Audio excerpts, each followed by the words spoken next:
I don't think I have to convince anybody that our civil rights in the last 2 years have been infringed upon.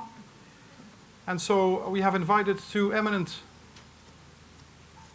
maestros, meesters, juristen, to talk a bit about what we can do to reclaim our rights. And one of the persons I had spotted from the beginning of this crisis has been Carine Knapen, who was very vocal before anybody else, actually. I think you were the first one I saw that really resisted the narrative. And that is why we have invited Carine here, and I would like an applause for her.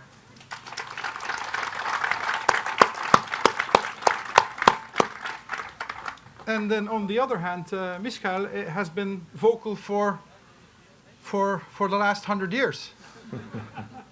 From within the crib, he was vocal about injustice. And I think that is the main motivation to become a lawyer, to fight injustice, I would say.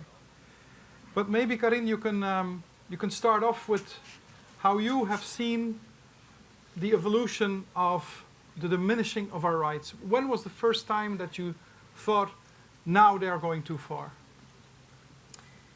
Well, I have to go back to July 2020. So we were in a situation, because I examined the numbers at Cienzano, and we were in a situation since the end of April where the number of cases had dropped down to 1 to 1.5% continuously. And then suddenly in July, they decided to impose the mouth masks to people. And it was kind of strange. It woke me up. I was like, what's happening here?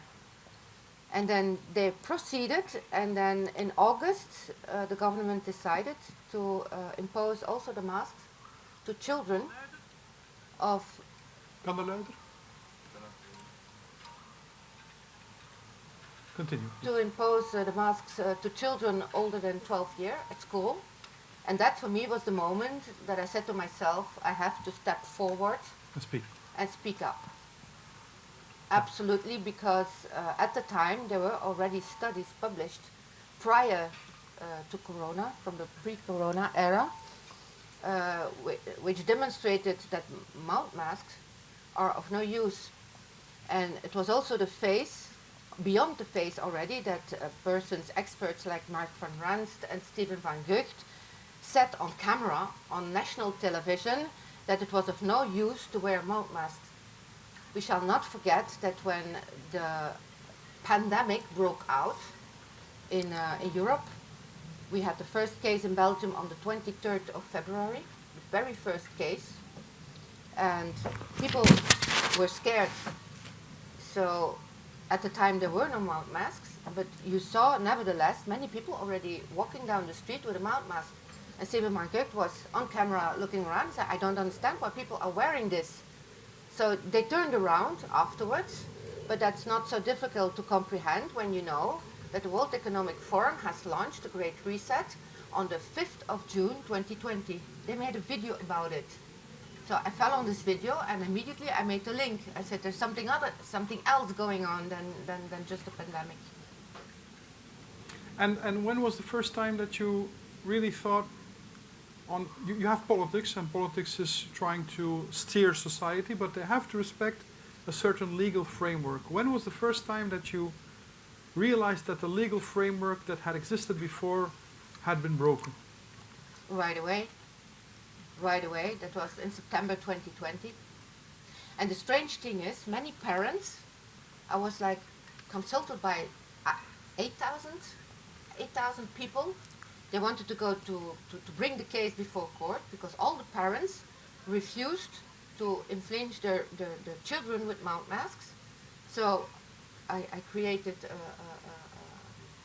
a foundation to make this able, to create platforms and so on. And then very quickly afterwards, once that school started, everybody withdrew because it was already a fact. Mm-hmm. Yeah.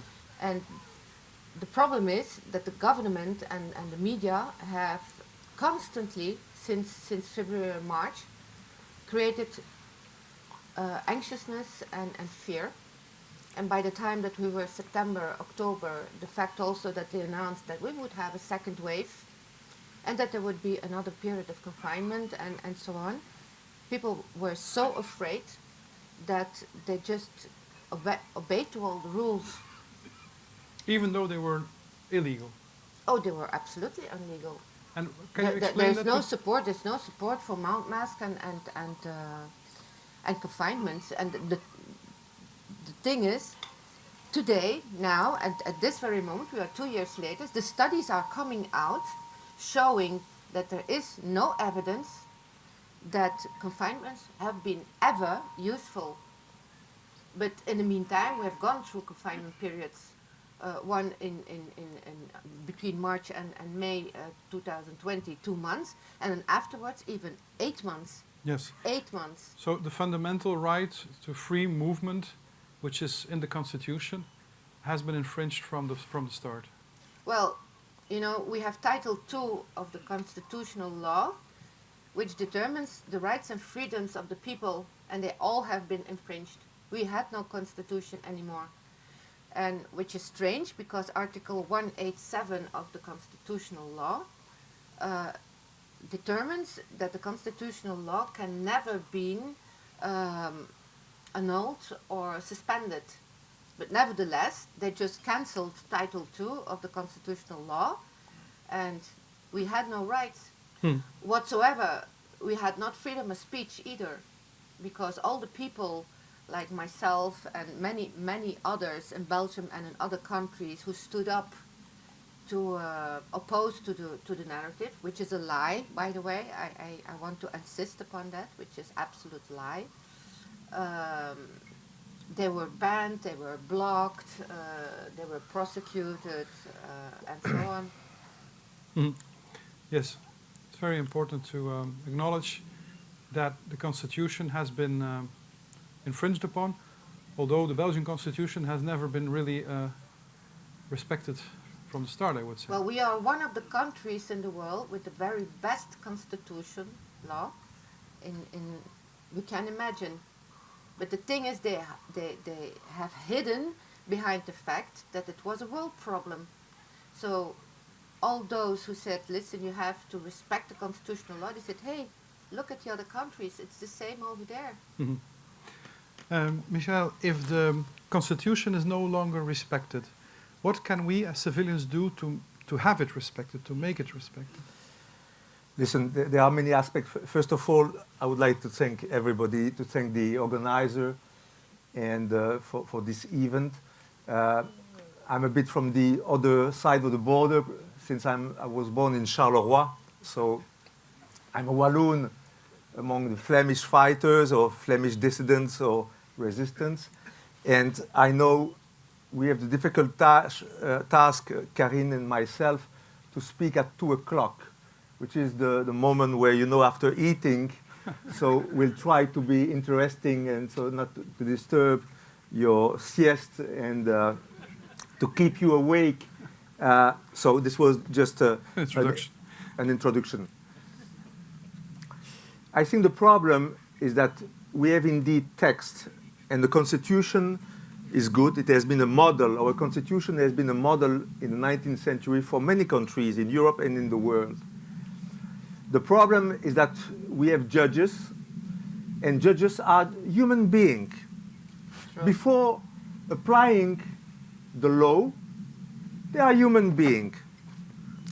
And these human beings, be it at the Constitutional Court, be it at the Conseil d'État, Raad van State, or be it at ordinary court, are people, before reading the text, that listen to the VRT or to the RTBF, read La Libre, Standard, or Morgan, or whatever, and they were convinced, these people, that there was such an extraordinary event and risk associated that finally all these papers, all these rules should be put aside.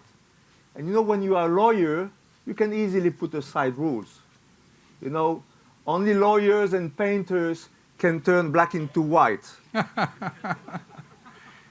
So it's very easy, if the zeitgeist was for fear, for the necessity, or convinced of the necessity of measures, they decided to put aside all the rules, with some exception here and there, and some exceptions also in other countries. For example, I think the Czech Constitutional Court, she had censored, you know, the rules imposing the jab and the restriction.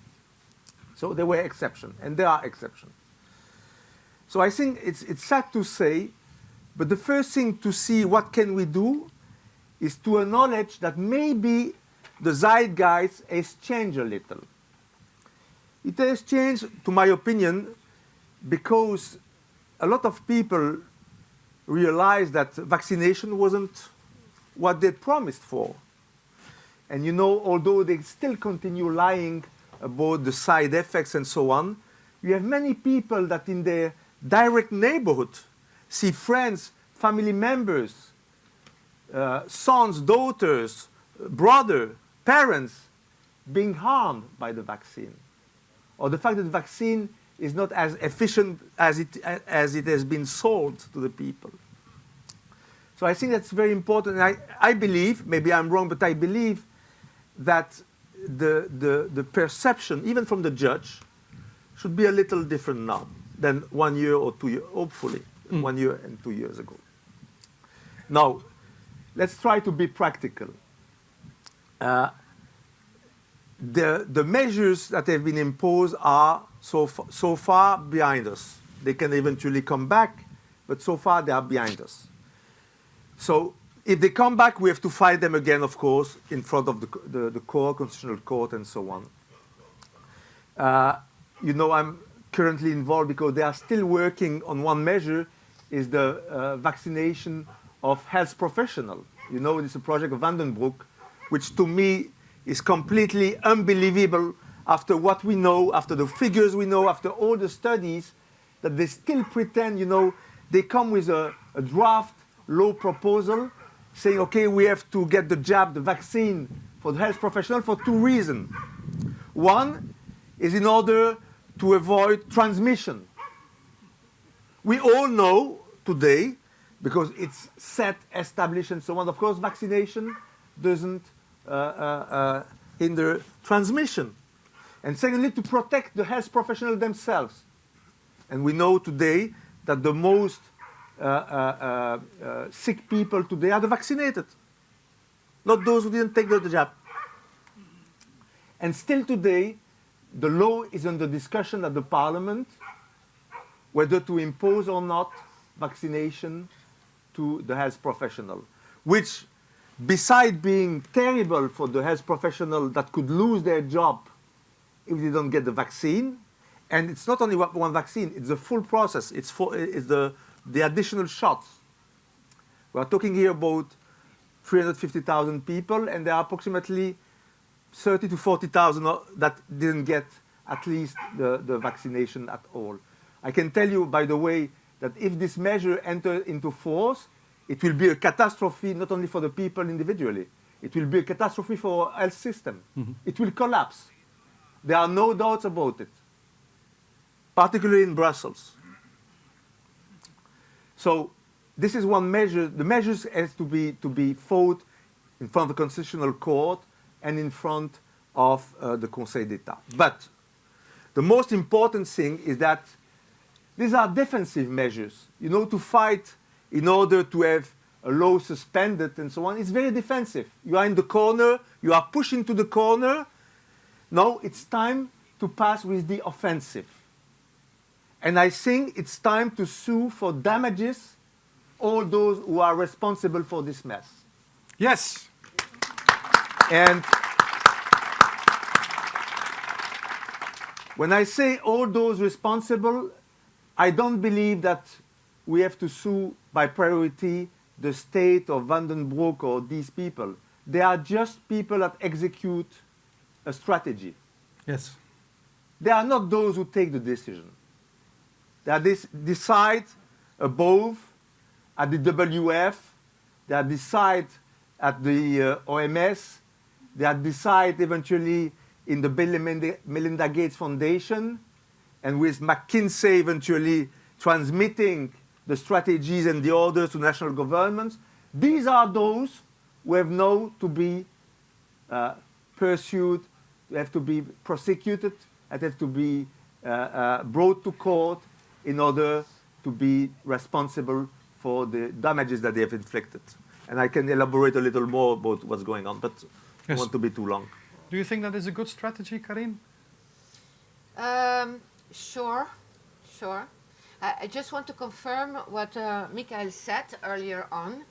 We went in early 2021, we went with 287 claimants to the Constitutional Court on one hand to request the annulment of a decree of 2003 that had been adapted with regard to health and care.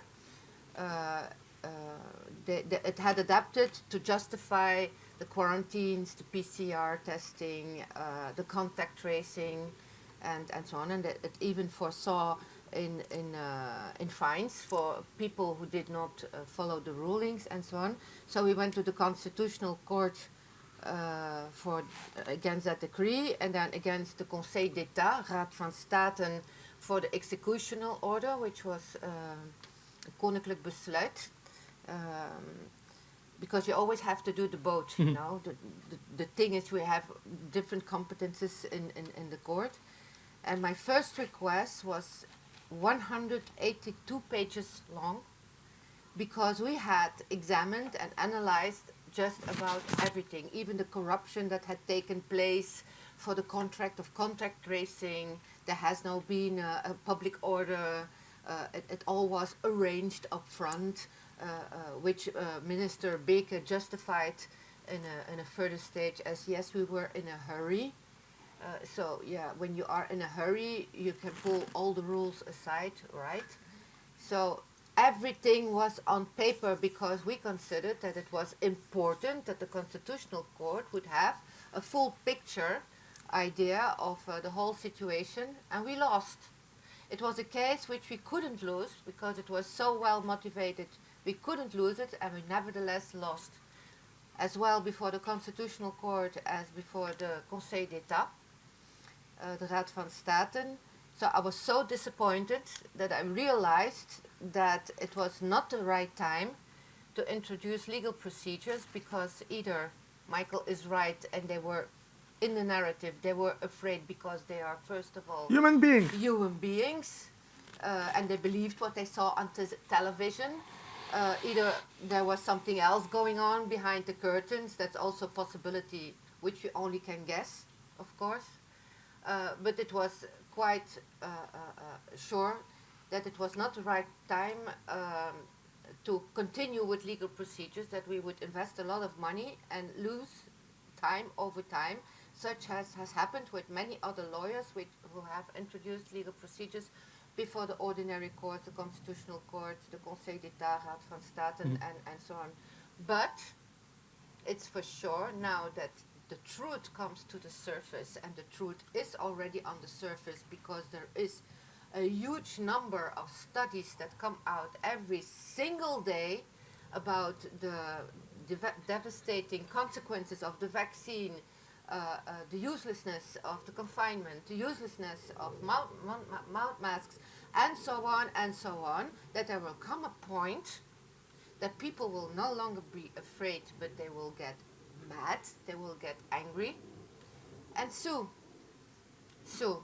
What Michael and I don't agree upon in this stage, maybe you should convince me in other talks, is, for me, it's our Belgian government, you know, the federal government, the Flanders government, who is responsible.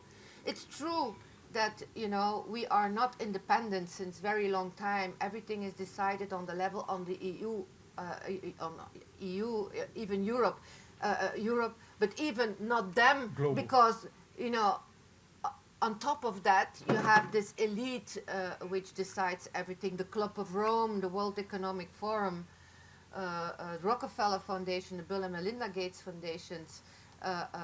They are the ones who invent all this scam rules and so on. but it is our government that imposes them upon them. So for me, if it is to call upon responsibility, for me, I aim for the level of our governments, our institutions, and so on. Michael goes a step higher. He wants to attack the elite and claim damages from them. I wish you all the luck in the world, and if I can help you with that, I will do it with pleasure. But it's not you know, it's not a problem that we aim different parties. The thing is, what people should understand is we have to step forward and undertake action, and stop just inclining ourselves and say, well, there's nothing much I can do, and so on. People must stop to be afraid. Yes, but doesn't it have to do with the fact that most people don't even believe that there will be justice? Because you have made a big case, 182 pages, and as far as I know, the Constitutional Court is filled with ex-politicians, with dinosaurs. And how can you get justice there? Where do we have to go to get justice? When I look at the strategy of Rainer Fulmich, for instance, he has such disbelief in the German court system that he is trying to make a public court, like a court of the people. Would that maybe be an idea? With guillotines on the side? Listen. I'm going to invest in guillotines, by the way. The problem with guillotines, you know where it starts, you never know where it ends.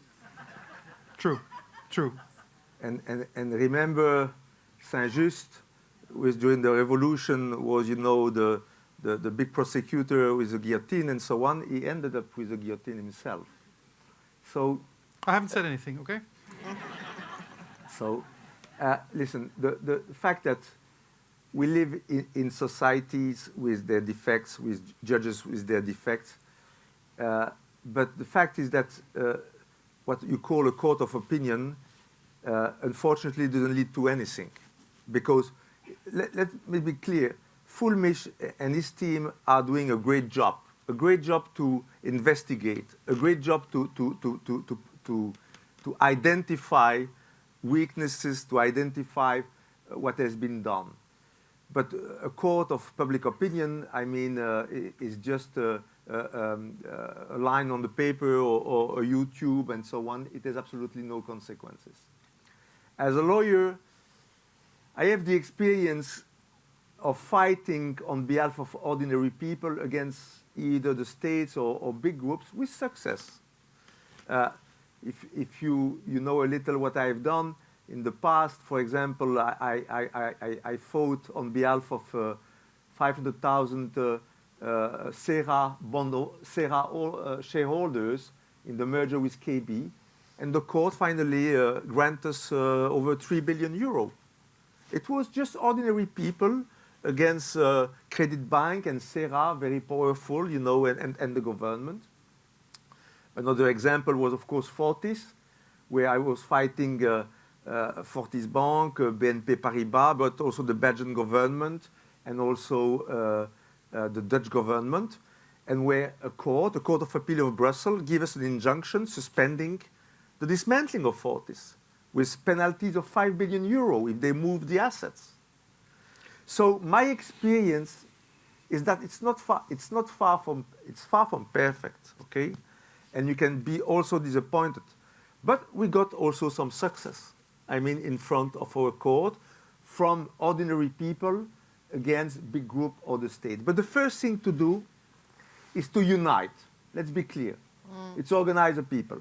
Because if you are a few shareholders or if you are a few citizens here and there, you are very weak, very disorganized, and easy to manipulate and easy to fight by the system and by all these groups.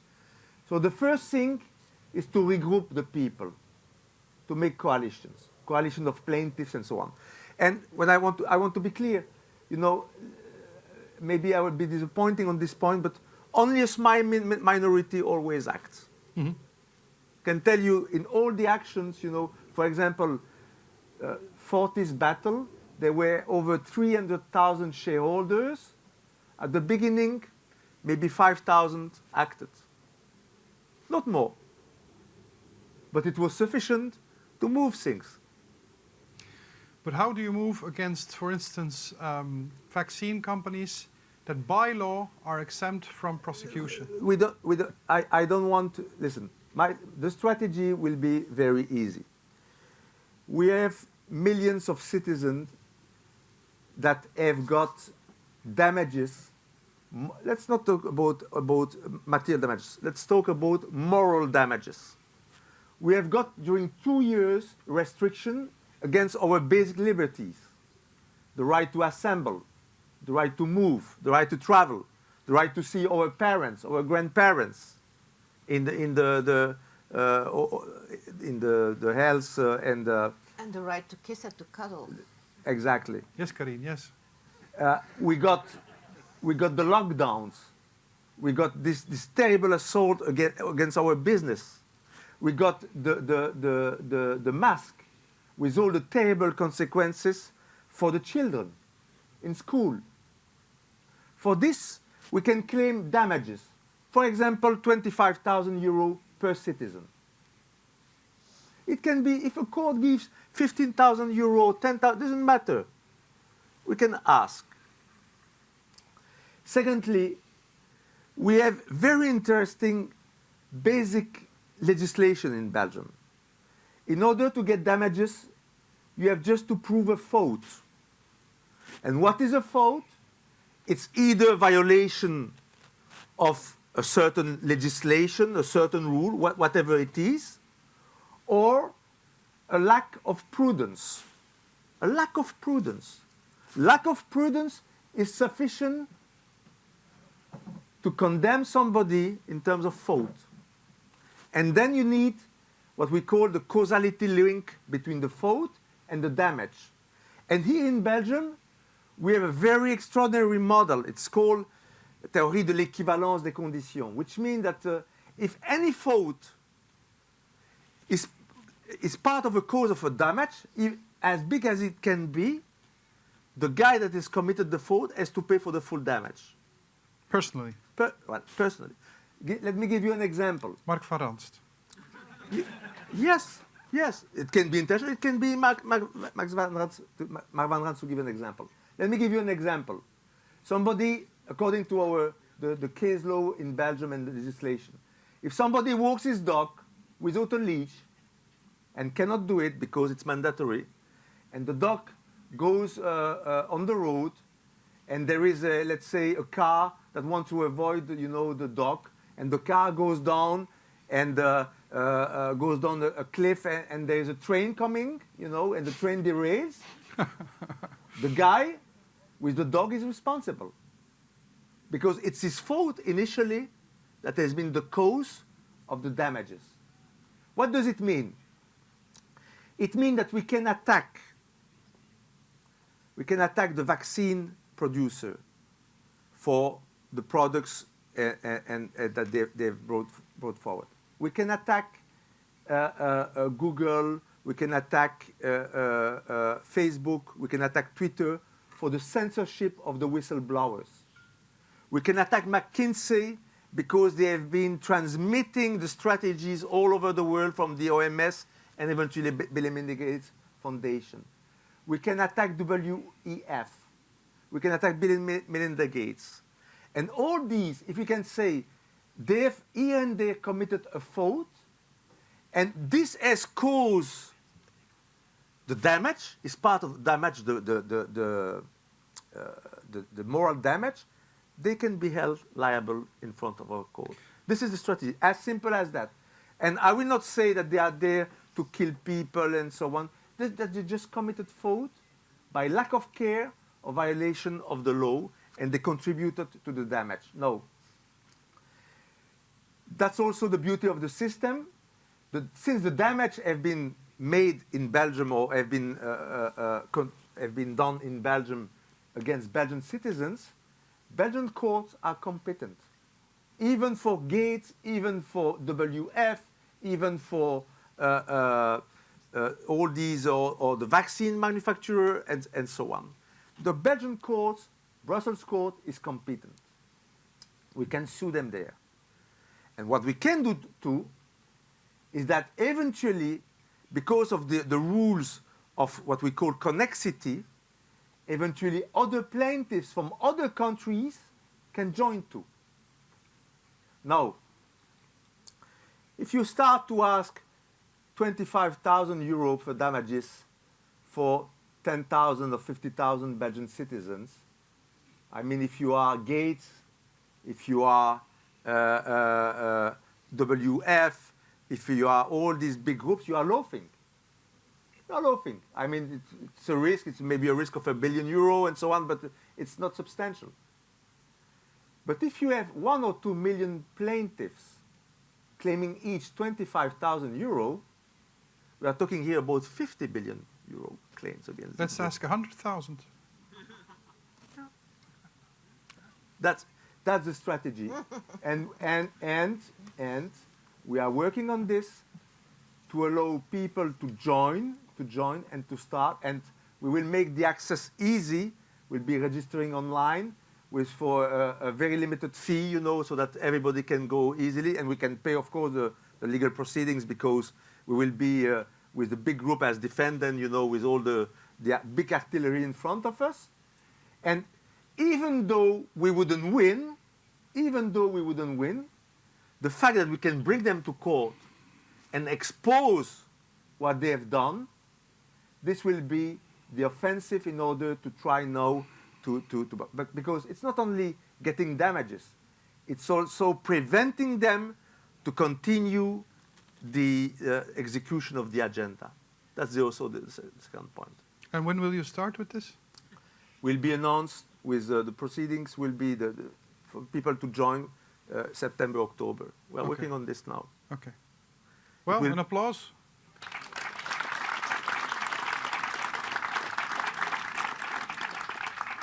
Will you join Michael? I'm not going to put my cards on the table yet. Aha. Another chapter. Yes. And then she laughed mysteriously. It's good that there are lawyers who are fighting against the narrative and protecting the people's interests.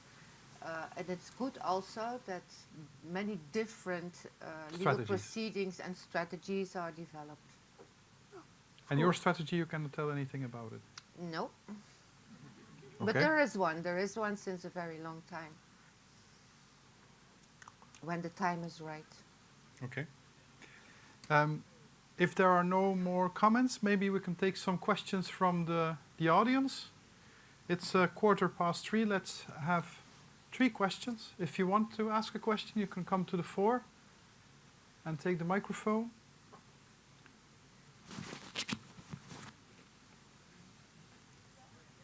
Don't be afraid. Perhaps Mr. Niemegeers can join. You're also a lawyer. Werner, how would you solve this problem?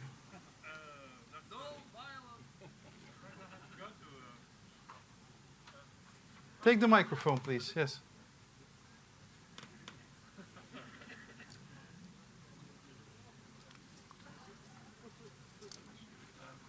Thank you. Hello, come here. Yeah. Thank you very much for giving me a microphone. To be honest, I'm not prepared. Confrère, cher confrère. I'm not prepared, but of course I'm a very critical guy. You can follow me on Twitter. And the point is that I was wondering, I heard here a lot of organizations, but I lack some kind of responsibility from the WEF, World Economic Forum, and Bilderberg Group.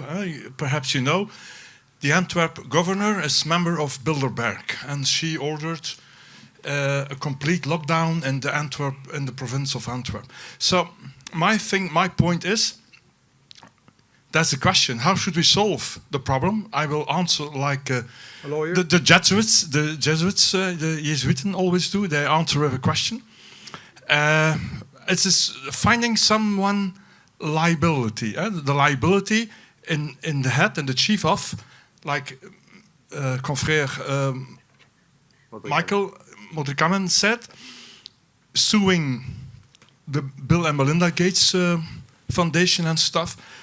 I would like to sue WEF, but of course, it also has a lot of lawyers, and of course, if you take it to court, there was a very nice sentence of our confrère Carine. What happened behind the curtains, we only can guess. So I think you also need another mindset of the judges, because I think they are like really also brainwashed by the system.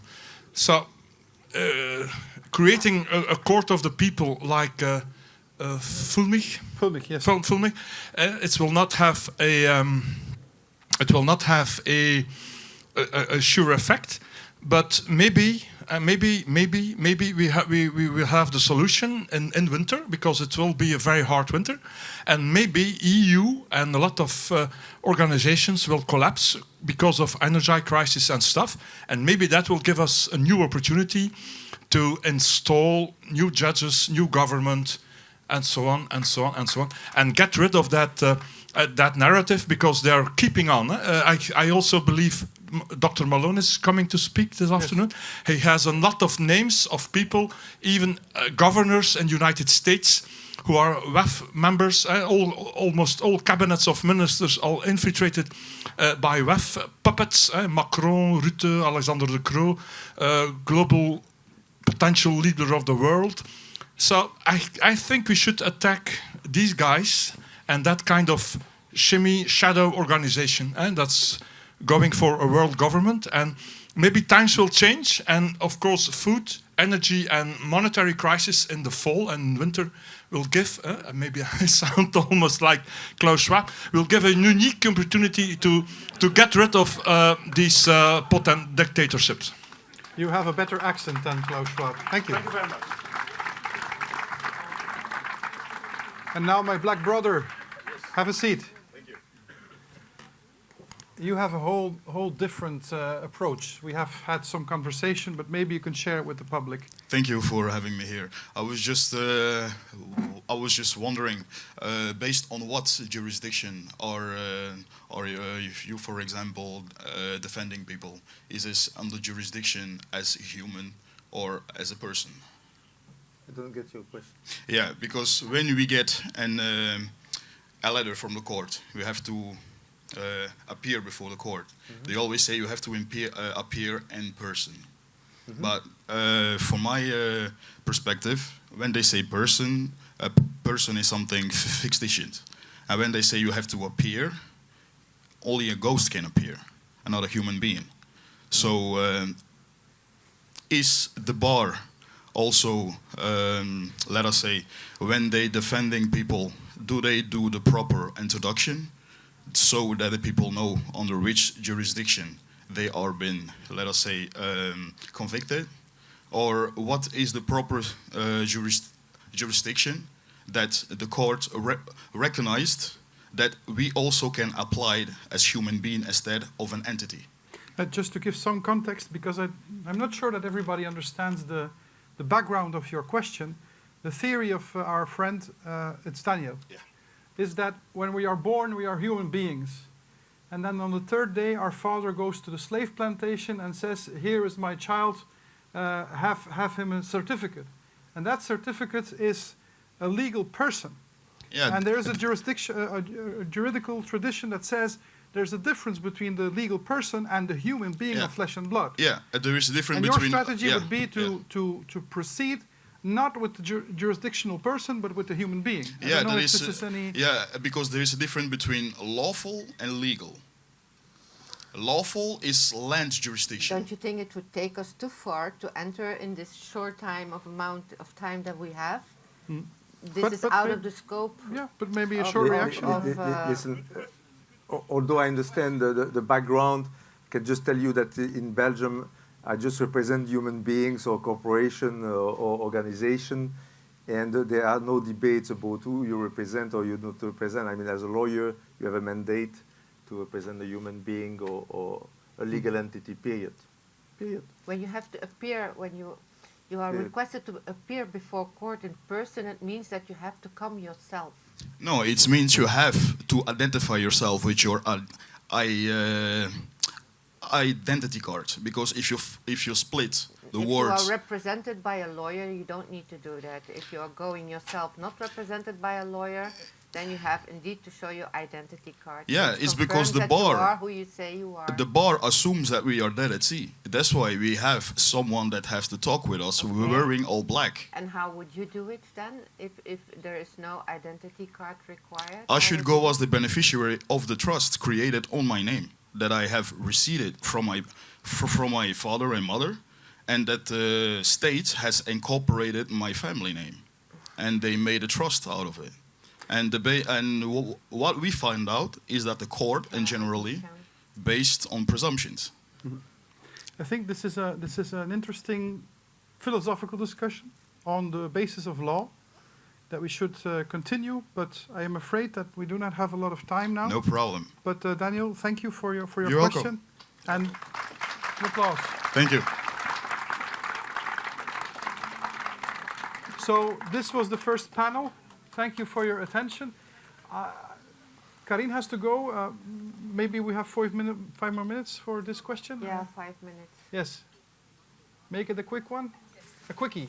Ik moet mij excuseren, maar ik ga mijn honing slingeren deze namiddag. Yes, I have a question for Mischaël Modrikamen more about what he was explaining about the strategy that he's going to apply.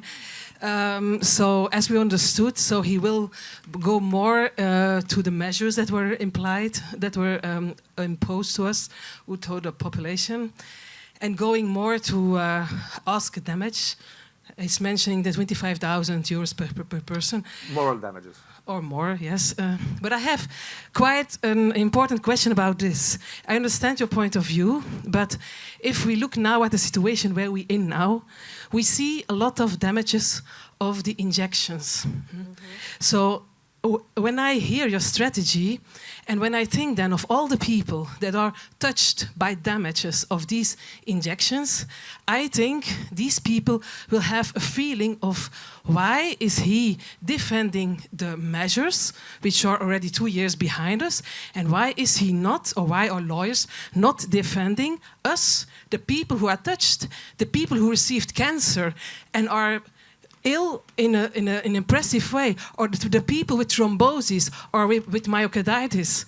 These people, they need to be defended, okay? And I know it's difficult because it is a bit subjective, also very difficult because our physicians, they are intimidated by the order and they do not admit that it is the damage. But I think we have to look further.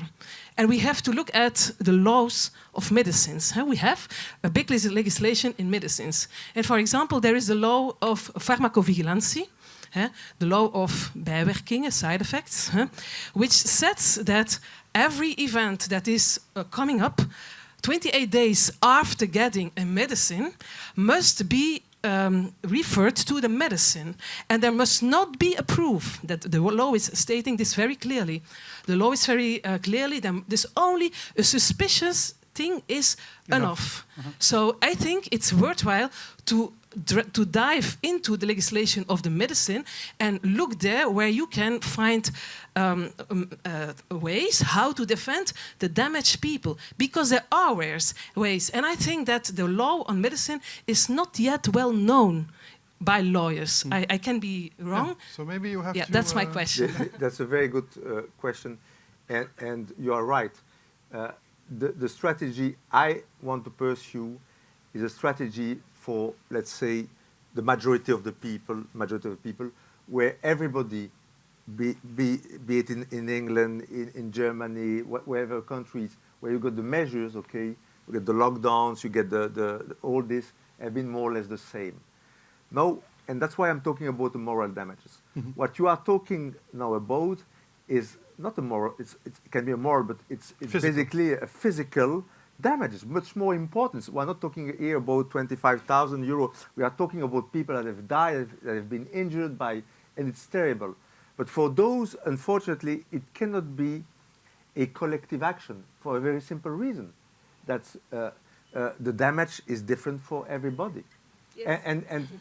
And unfortunately, you will be, I don't say that a lawyer cannot take care of a certain number of cases, but you will have to go each person individually, because each person is different, you know, in the damage that she has occurred than the other. You can get people that get, you know, a leg or thrombosis or heart attack or cancer or whatever. Moral damage is more general.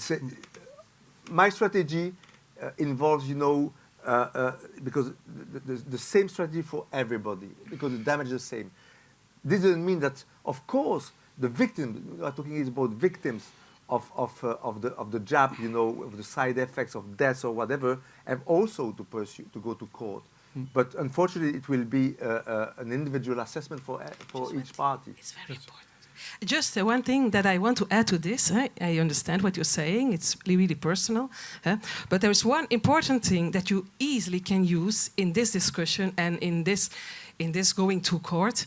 That is that our Ministry of Health silenced the fact that these are genetically modified mRNA injections. These are dosages that they receive, because each injection is the same dosage that they receive. Like Professor Malone, who arrived, is saying very clearly in an interview a few weeks ago, every injection, every booster is a next dosage that you receive. So what is happening here in Belgium and in a lot of countries is they are speaking about vaccines, but they are not vaccines, they are mRNA injections. Moreover, they are genetically modified mRNA injections, and this thing you can go into. Listen, this is can be part of the food. The food can be the same for everybody. The problem is the assessment of the damage for everybody, and there you enter into a personal assessment of each defendant, each plaintiff. Sorry. As you can see, the debate has not finished, but that was not the goal of today. The goal was to start debates. So give it a warm applause for these gentlemen and lady. And thank you. Thank you. Thank you all. Thank you all.